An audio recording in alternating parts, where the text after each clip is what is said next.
walk along Redwood City's Middlefield Road, you quickly get immersed in another culture. Like many residents of the Fair Oaks area, Francisco Torres immigrated from the Mexican city of Aguililla in the state of Michoacán. So many people came from that town over the decades that last December, Mexican President Claudia Sheinbaum said this. Ahí en Redwood City hay, creo que más habitantes de Aguililla, Michoacán, que en Aguililla, Michoacán.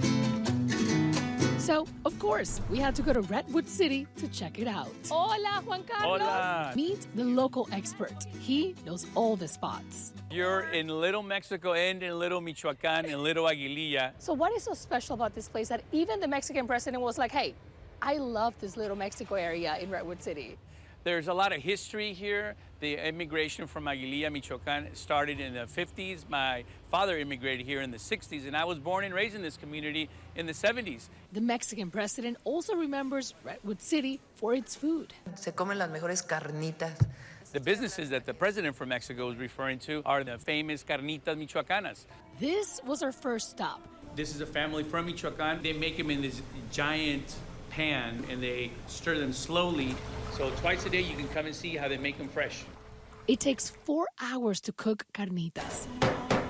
So we'll come back for them. We are inside Panaderia Michoacán, which is a family that's been in the community for several generations now. My parents from Aguililla, Michoacán. When they came, my father back in 78 decided to open the business. He was the main baker, and we're the helpers. And you're keeping that tradition alive. We call it pan dulce. Traditionally, in Mexico, they will eat it in the afternoon as a merienda, as a snack. But here, people tend to do it more in the morning with their morning coffee. And that's why they bake twice a day. One early in the morning, and then they bake another batch in the afternoon. Con cafecito, with a little coffee, with a little milk. When you come to the store, you get your tray, and you get to select whatever bread you want. It's not behind glass. It's not behind the counter. It's an experience. Absolutely. And this is the cultural way of doing it.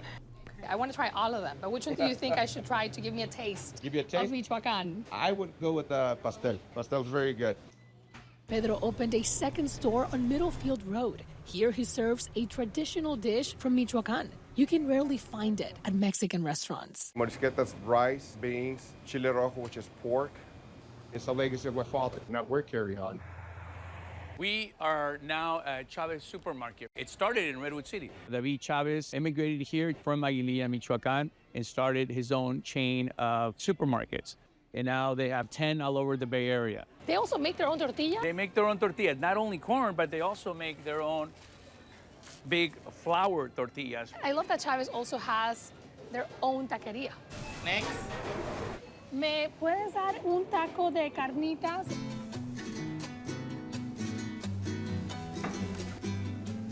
When Mexico's president was here, that was in the 90s. How has this area changed since Mexico's president was last here? The housing situation has definitely taken a toll here, and we see less businesses from Michoacán like I did when I was a child, for example, growing up here. There is gentrification happening here in our North Fair Oaks community.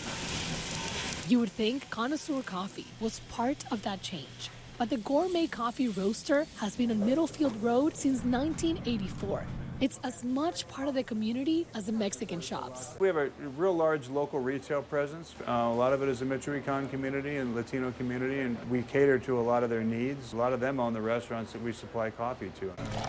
They also supply coffee to Chavez Supermarket and El Sur Empanadas down the block. We also met Marianne Dupre.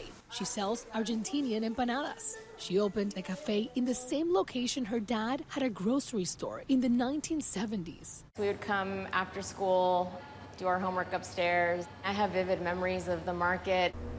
Marianne left to attend Le Cordon Bleu in Paris and later worked at the French Laundry. But this neighborhood called her back.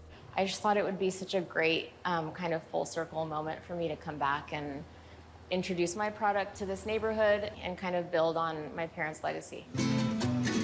Thank you for showing us around. Absolutely.